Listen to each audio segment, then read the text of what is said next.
Hello, my name is Margaret Ajibade. I'm the STEM Positive Disruptor.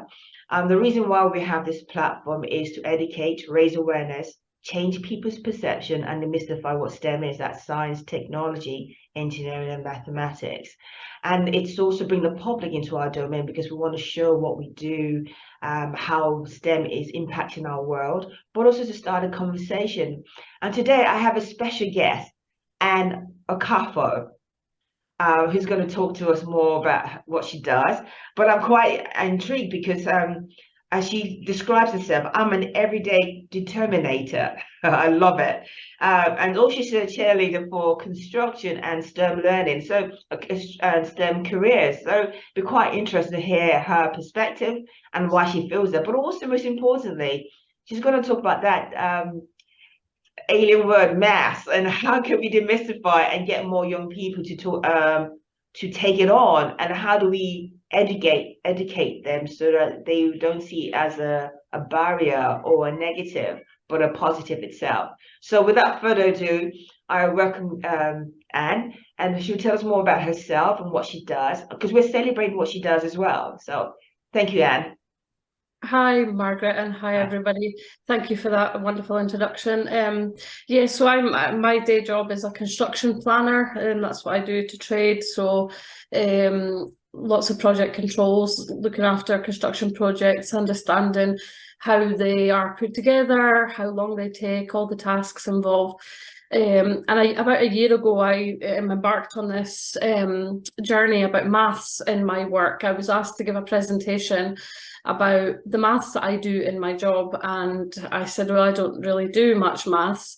And then someone said to me, well, what do you do? Tell me the tasks that you do. And it turns out that most of my job is actually all maths. Not all Very of it. true. Yeah. But it was just so everyday for me that I didn't recognize it as maths work.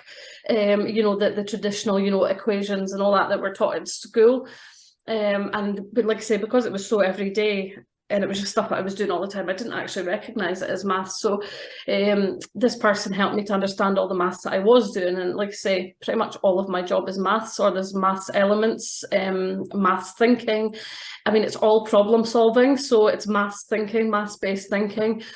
And since then, over the last year, I've went on a bit of a journey in understanding that and understanding how my maths journey, I come from being struggling with maths at school and having maths anxiety and really having a bad history with maths, and now talking about it in a positive way and helping other people to understand how they can overcome maths anxiety, how they can maybe find jobs that are maybe not all maths but some maths.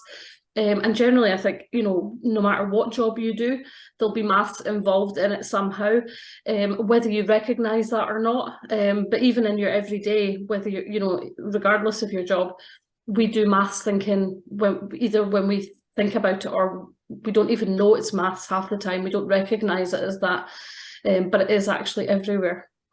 You're so right. And I think that's the thing as well, is because we can't relate to how it fits in with what we do on a daily basis. We can't see how math is important to us, or how we use math, and how it's actually readily available to us.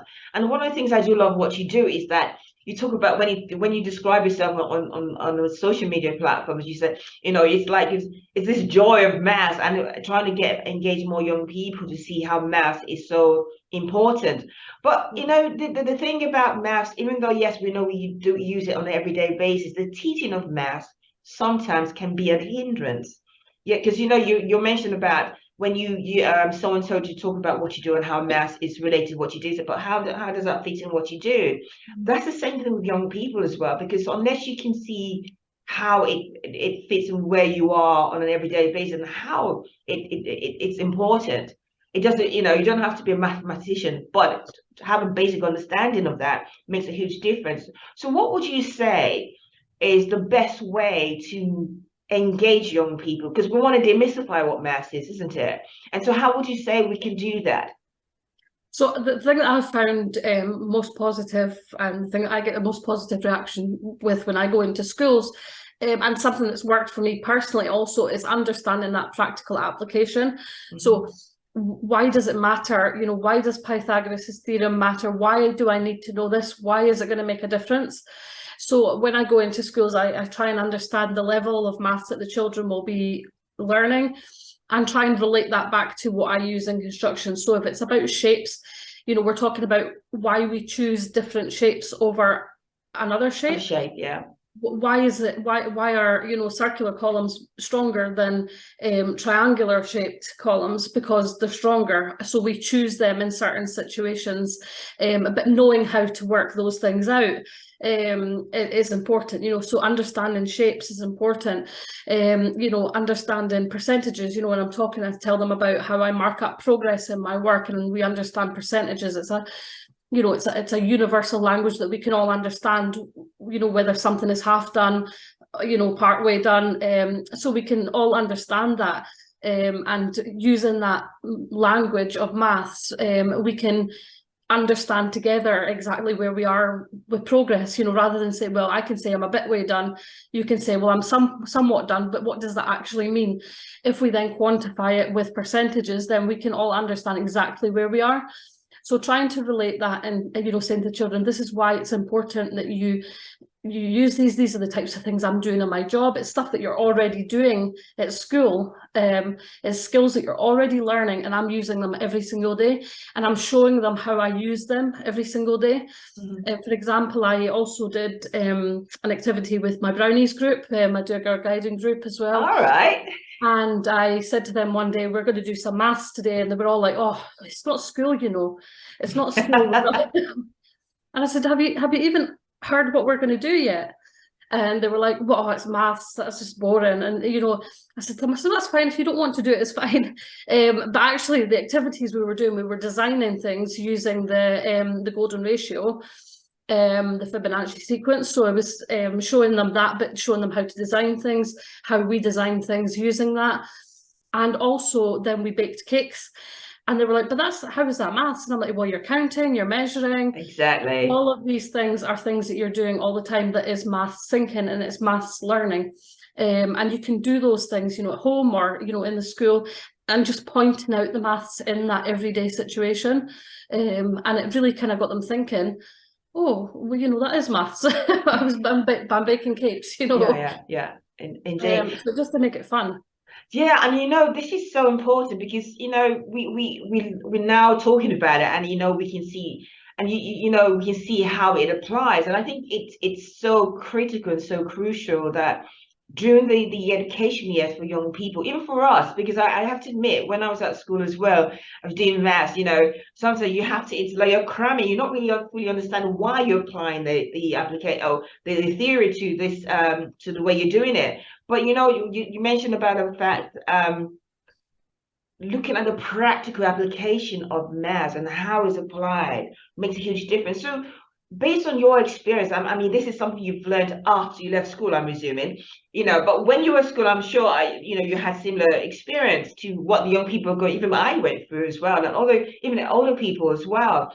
So what would you say would be a way to help teachers to help teach maths? Because I think one of the things that there was some research going on which states that most young people try to avoid going to do STEM careers or education because they're afraid of maths and how, or you know, the calculation, as they can't seem to relate to it. So there's something that there seems to be an issue with the teaching of maths in schools. So how would you, or what would you say to teachers, or how would you like to see the teaching of maths done in a different way to what's been done? I'm not saying all teachers are the same, but I think a majority do struggle with showing the practicality of the maths, the theoretical side of maths. So what would you say is the best way for teachers to help young people to engage with maths? I think for me, I work as I volunteer work as a STEM ambassador. So I go into schools on a voluntary basis to talk about my job and careers. And a lot of schools are embracing that programme. And it's a really good way for teachers to get industry experience of how maths applies in different jobs. Because teachers, very often, they've done a teaching degree, maybe straight from university. They maybe don't have other work experience outside of teaching. Some of them will, but some of them may not have that. So it's maybe hard for them to see how, I was doing a job and didn't really see where the maths fitted in. So for someone who's not even doing those jobs, it can be really difficult for them to see what maths may be used. You may have an idea, but it's so vast in most jobs, especially in STEM, that you may not realise how it can be applied. So I think bringing in STEM ambassadors to talk about how it applies in their job, and I've certainly had a really good response when I've done that, because people don't realise the level of maths that even is in my job, and being able to talk about that and talk about different topics as well. And actually helping to children to understand that that there are different things, but also you don't need to know all of maths to do a certain job. I think there's this thought sometimes when you think about STEM, and I think sometimes particularly engineering type roles, construction type roles, where people think I must have a really high level of maths competence to even consider those roles, but that's just not always true. Definitely there are some jobs that need those levels of competence in maths, but there are other jobs where you don't need that, and there's other jobs where you do need maths skills, but skills can be learned, and that's another thing that people tend to feel about maths, is that we either can do it or we can't do it. We're still, for some reason with maths, we still operate in a very fixed mindset. It's either can or can't. People seem to forget that it's a skill just like anything else, and you can get better at it if you want. So you can learn the things that you need to know. You don't need to know absolutely everything. There's still areas of maths I know absolutely nothing about. I probably will never know anything about them, but I know what I need to do, and the things that I need to learn, I'm working on, and I'm learning those. If there's things I need to get better at, I'm confident enough now to approach them and to try and improve, because I understand it's a skill that I can improve on, whereas before I was very much fixed mindset and, well, I can't do maths, so I'm not going to try. Now I'm very much growth mindset, and, well, actually it's a skill, and just like any other skill, I can get better at this if I practice. So practice, I think makes perfect, isn't it? Absolutely. I think that's one of the big mind shift mindset shifts that we need with maths, is from that you either can or you can't. And it's very much, we still sort of reinforce those ideas around language. When you hear people talking about maths, especially exam times, you hear people say things like, well, it's okay, you're not really a maths person, your brother's more a maths person. That reinforces that fixed mindset, and while it's well-meaning, it reinforces that negative, well, actually you're not going to get this, so why bother trying? Exactly. It creates fear, doesn't it? It makes you feel uncertain about what you can do, whereas it's not what you're actually doing. You're right. If the negativity, and then you embrace that and you feel this is an impossible feat for me, because they feel my brother or my sister can do better than me because they have the aptitude. But that's not right, because you also mentioned something about it's a skill. You can learn it. Yeah, but it's not a born, it's not something you're born with, or it's not an innate ability that we, some people are maybe more athletic or whatever, but it's not like that. It's a skill.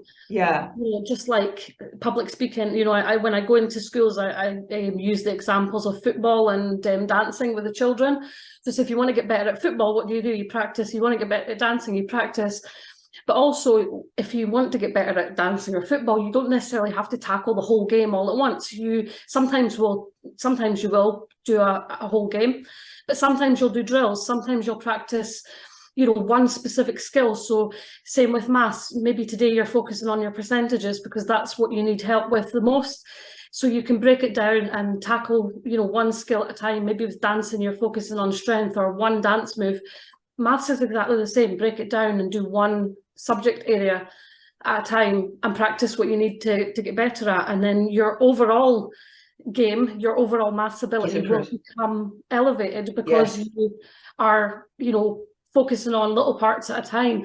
And that's what we do with every other skill. If we want to get better at public speaking, maybe we focus on our video presentation, and we do that a little bit. Overall, your whole public speaking game gets better because you're more confident in one area. And it's just exactly the same for maths, really.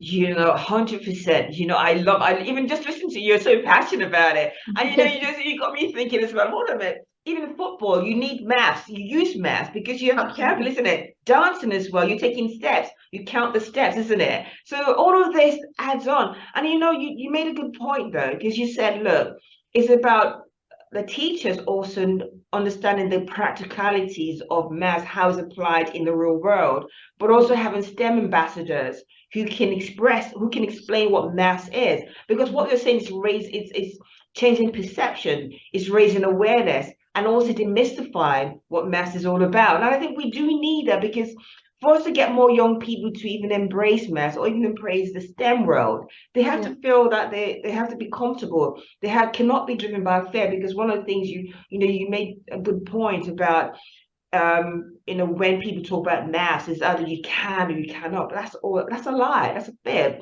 That's it's like the old people's tales or whatever they call it. But it is something that we seem to drill down into different people as well. And just because you may trip initially does not mean you cannot catch up. It's a skill. That means the more you practice, the more you get better at it. You don't have to be perfect, but you can improve.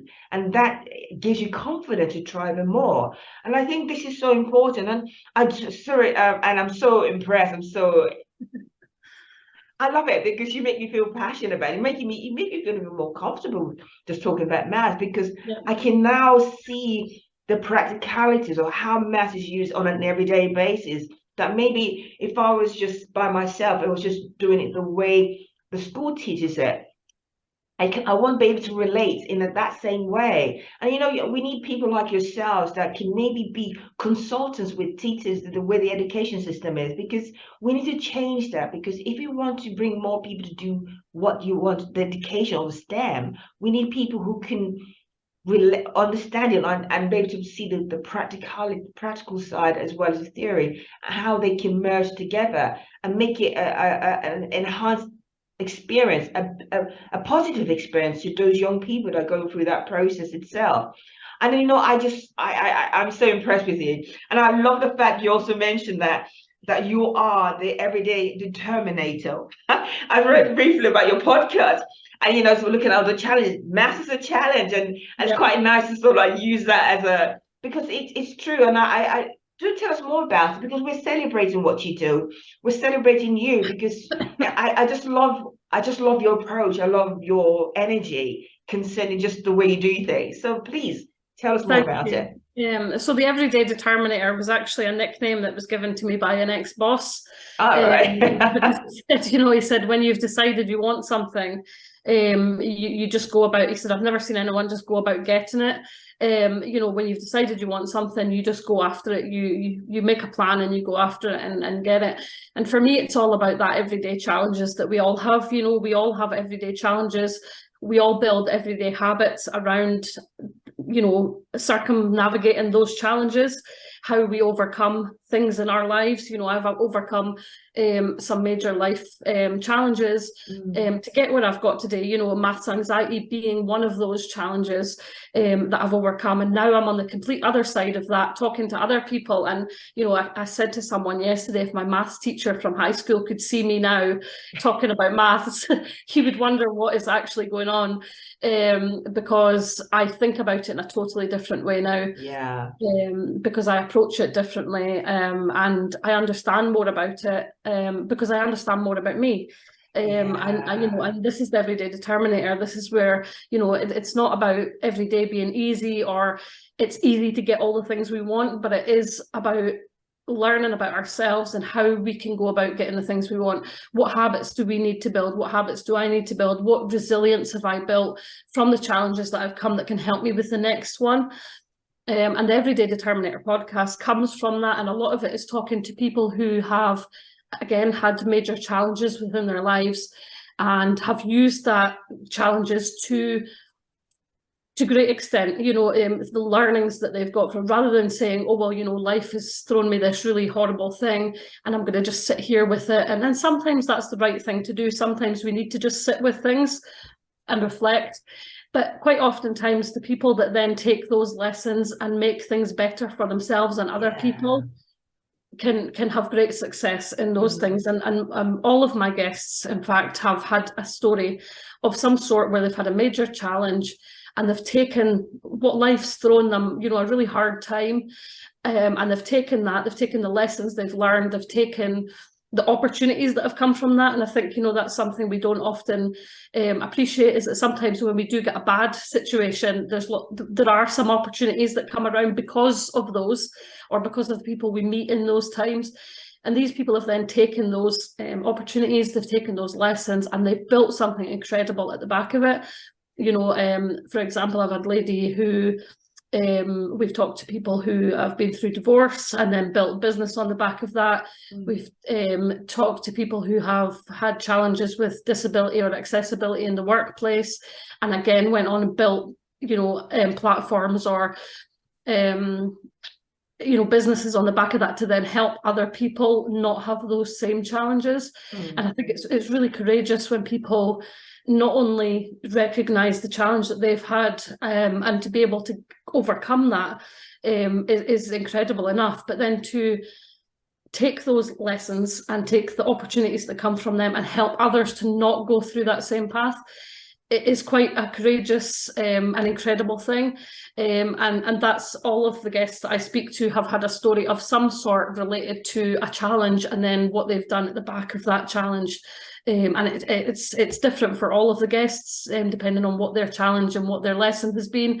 But it's just really special to have spoke to those people and to share their stories, so that other people can learn, but also to learn about the habits that these people have had at the back, the challenges, how hard it's been, because it's not just saying, you know, well, you know, we had a hard time and then we just miraculously overcame it.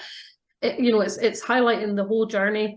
The way I always described it was the story behind the Instagram perfection pictures, you know, so we all see the social media pictures of everyone doing the successful things and the wonderful things.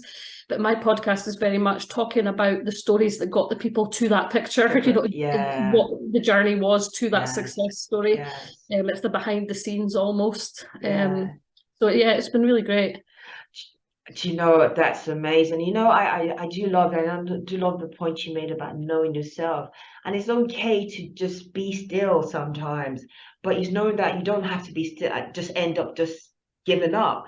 But, you know, you need to be spurred on. And, you know, also, I think it's also your platform allows other people who when you listen to their challenges and how they overcame that, it inspires others to feel, hold a minute, this is not the end of the road from just because I've had this challenge.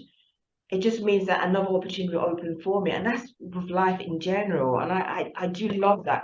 It's so inspirational, and it's so it makes you feel that, hold on, there are people out there that will support you. And it doesn't mean that you have to physically be talking about it. It's just hearing them, and that elevates and gives you a change of how you see things, and help to prepare you to the next level in your life. So I'm just so appreciative of you, seriously, and I'm so appreciative. I'm really looking forward to seeing you in 2 weeks' time at the construction. I am excited about that, because it'd be kind of nice to meet you in person. But you know, also, thank you so much. I really appreciate. I'm celebrating, because the more I listen to you, you really inspire me, and you're one of those people that are core role model, but also you know, an inspiration that can help people to unlock that. Whatever's holding them back, unlock it and help them to propel themselves forward to the next level.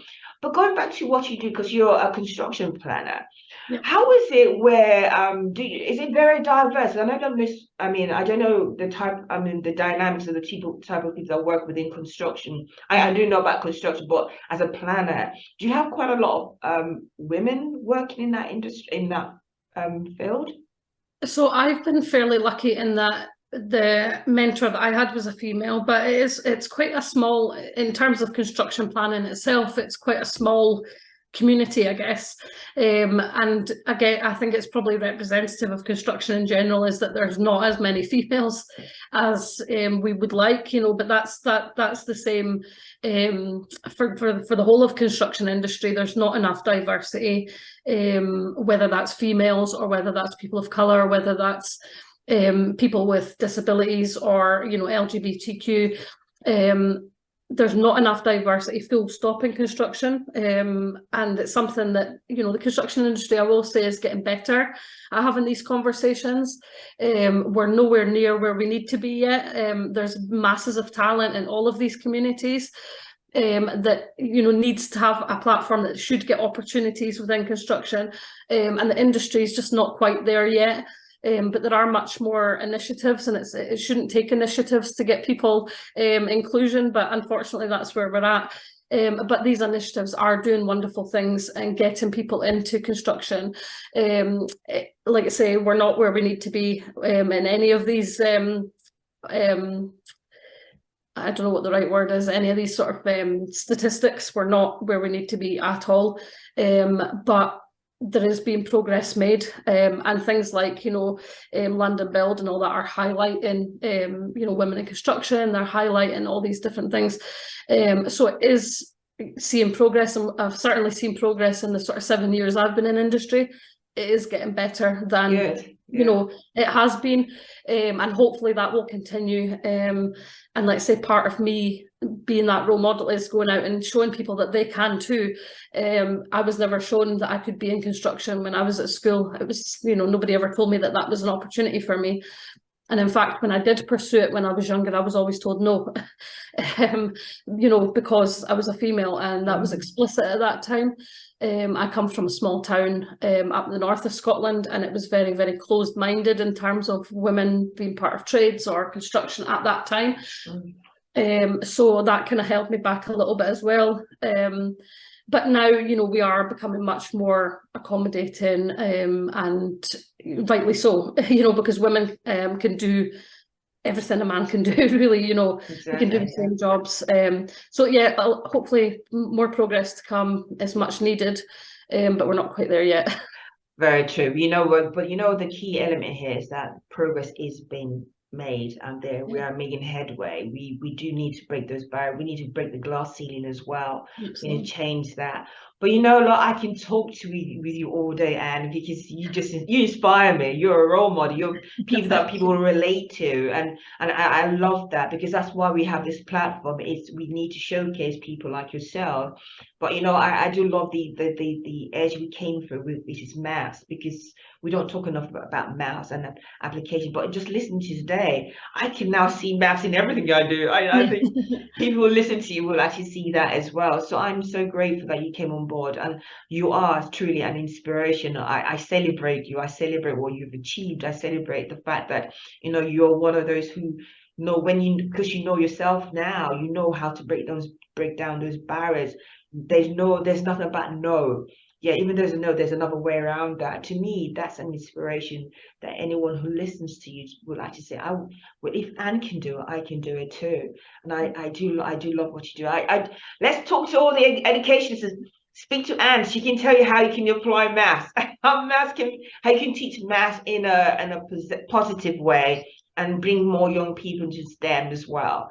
So again, I want to say thank you so much, Anne. I really appreciate you coming on board. Yes, and so again, this is Margaret Ajibade, the STEM Positive Disruptor. The aim of this podcast or platform is to educate, raise awareness, change people's perception, and demystify what STEM is. Show the different roles of what's happening within STEM, and how STEM, or maths in this case, can be applied, or it's been applied on a daily basis, and how we can improve the teaching of maths. So that means also getting our educators to understand how it's applied on a daily basis in our environment on a practical basis, so that they can then be able to engage our young people and make maths more fun as well. But it's also about how Anne is doing extremely well in her profession too, and just enjoying. I love you when you listen to Anne, the inspiration, it just takes you to a new level. So again, thank you so much. I really appreciate you coming on board. So yes, Thank you. Okay.